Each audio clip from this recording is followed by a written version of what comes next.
1 और 2 अगस्त 2021 के current affair के महत्वपूर्ण क्वेश्चन जो आने वाले एग्जाम में हेल्पफुल होंगे।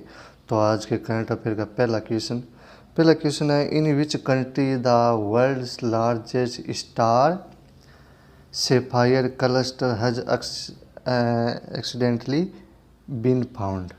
तो विश्व का सबसे बड़ा तारा नीलम समूह किस देश में जो गलती से यानी एक्सीडेंटली मिल गया, वो श्रीलंका देश में मिला है। लार्जेस्ट स्टार सेफायर क्लस्टर, ये स्टोन है वो कहाँ पर प्राप्त हुआ है?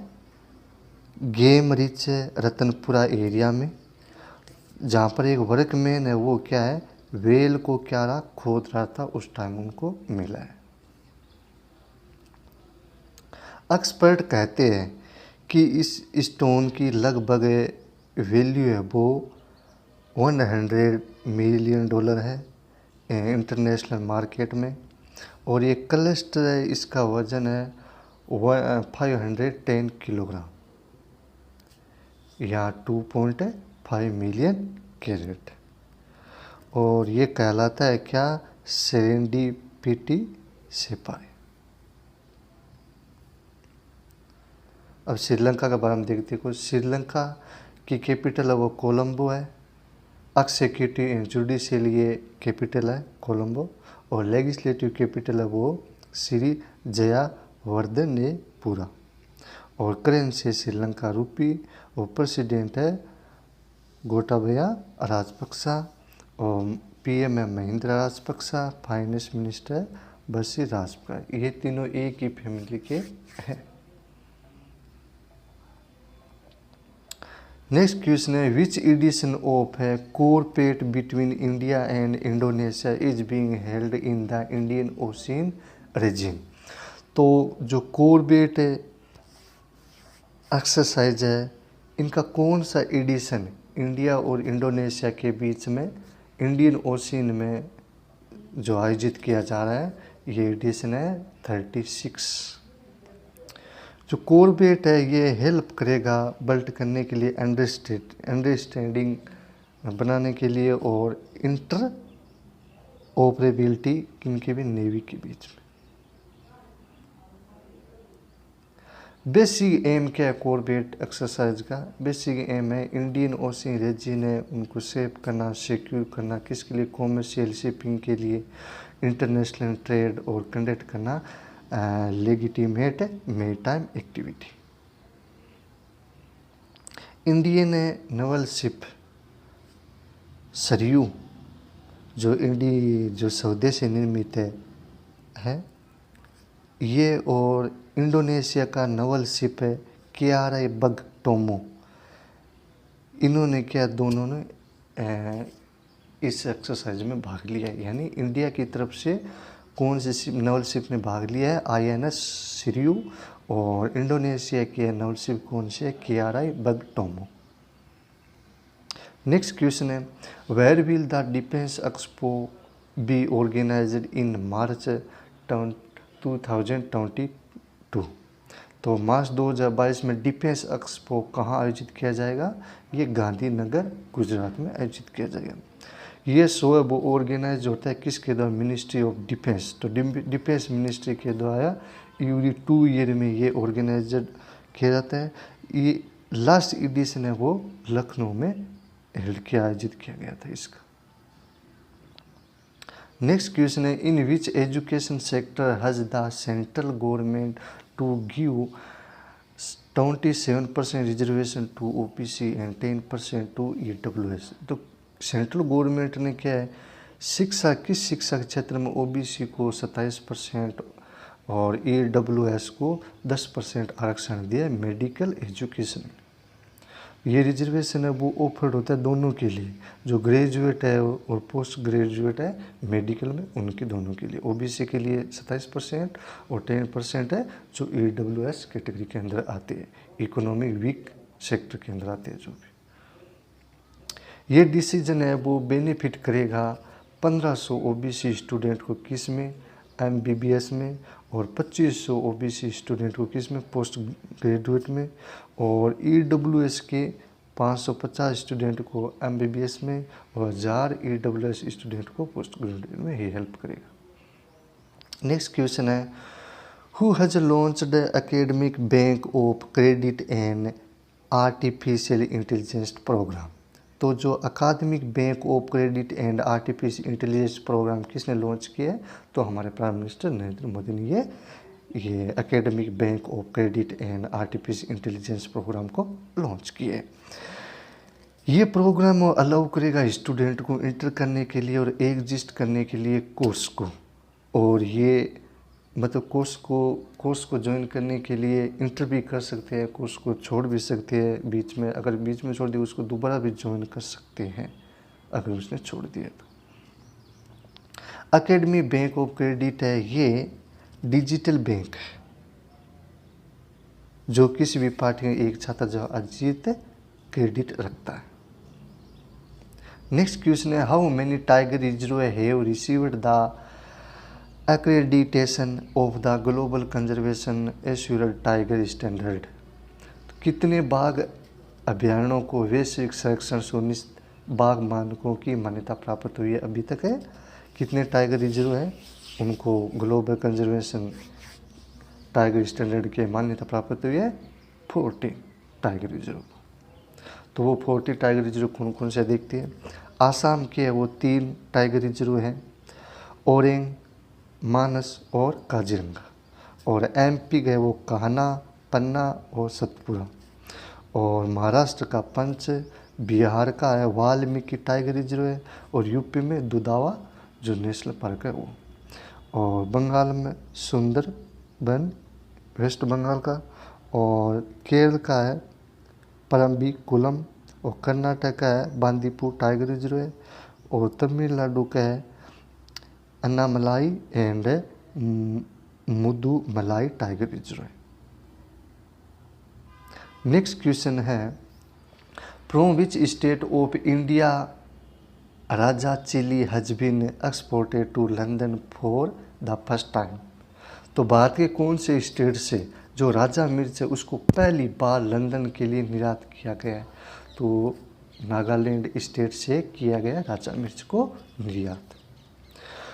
ये इस राजा मिर्च का दूसरा नाम है नागा किल चिली के नाम से भी इनको जाना जाता है। ईयर 2008 के अंदर राजा मिर्च है उसने रिसीव्ड किया जियोग्राफिकल इंडिकेशन सर्टिफिकेट, यानी भौगोलिक संकेत प्रमाण है वो प्राप्त किया है।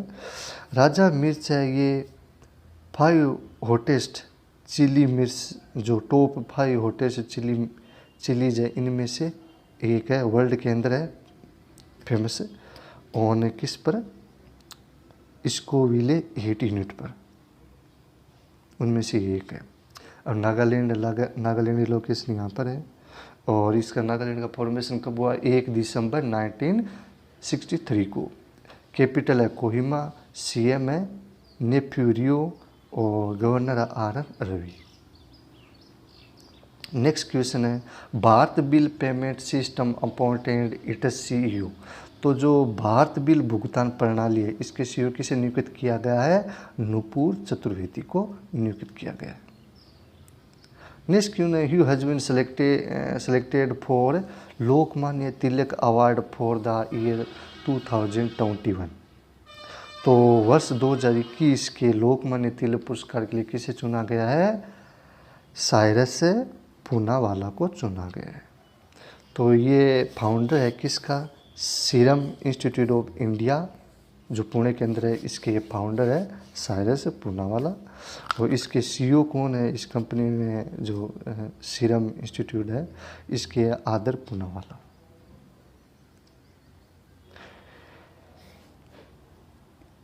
ये कोविड-19 पेंडेमिक में उन्होंने क्या है वैक्सीन बनाई थी। इस वैक्सीन के लिए उनको क्या है कोविडशील्ड वैक्सीन बनाई जो लोगों की जान बचाने में मददगार हुई, इनके लिए ये पुरस्कार दिया गया है।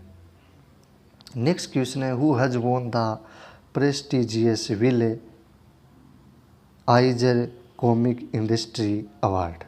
तो Will Eisner Comic Industry Award है वो किसने जीता है? आनंद राधाकृष्णन ने जीता है।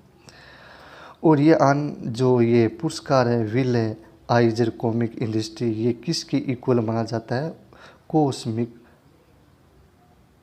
ऑस्कार अवार्ड के बराबर माना जाता है। राधाकृष्णन ने शेयर किया अवार्ड किसके साथ? यूके बेस्ड कलोरिस्ट जॉन पियर्सन के साथ ये जो पुरस्कार उसको अवार्ड है उसको शेयर किया।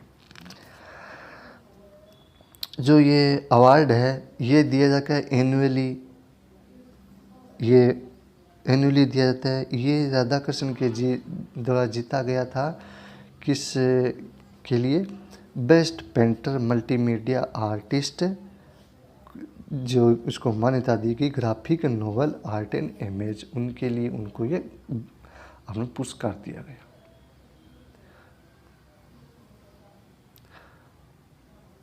जो आइनर अवार्ड है इसका फाउंडेड कब हुआ? 1988 को हुआ। अमेरिकन कॉमिक एडिटर डवे अल्ब्रिच ने इसका फाउंडेड किया था। और किसके लिए अवार्ड दिया जाएगा? ये 1987 के अंदर है।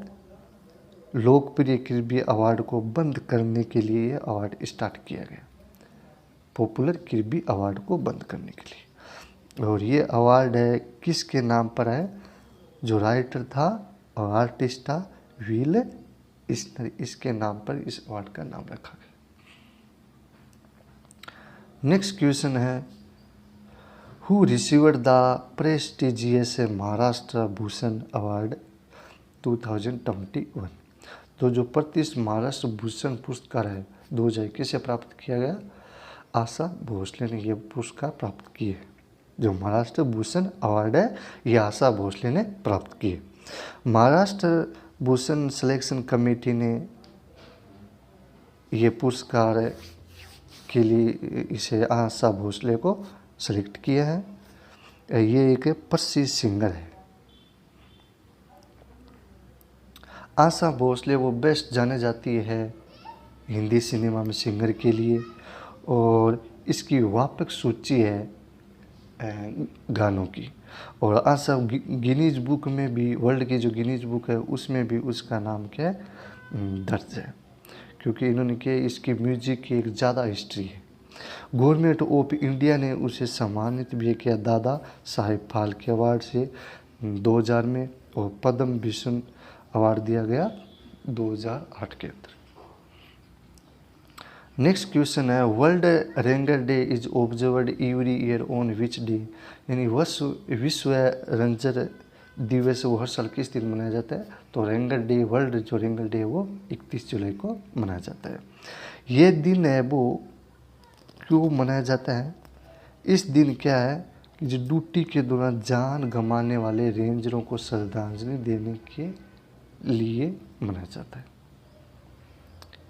इस दिन क्या है 1992 को इंटरनेशनल रेंगर फेडरेशन फाउंडेड किया गया था, इस कारण ये दिन मनाया जाता है। वर्ल्ड रेंगर डे वो क्रिएटेड किया गया किसके द्वारा? इंटरनेशनल रेंगर फेडरेशन के द्वारा, जो फर्स्ट टाइम कब आयोजित किया? 2007 के अंदर आयोजित किया गया। नेक्स्ट क्वेश्चन है who has become the first Indian female hockey player to score a hat trick in Olympics. तो ओलंपिक्स के अंदर हैट्रिक बनाने वाली फर्स्ट इंडियन जो महिला हॉकी खिलाड़ी है वो कौन है? वंदना कटारिया। वंदना कटारिया ने स्कोर किया है ओलंपिक्स में हैट्रिक करके साउथ अफ्रीका का मुकाबला करके 4-3 से कौन से स्टेडियम? टोक्यो के ओई हॉकी स्टेडियम। Thank you.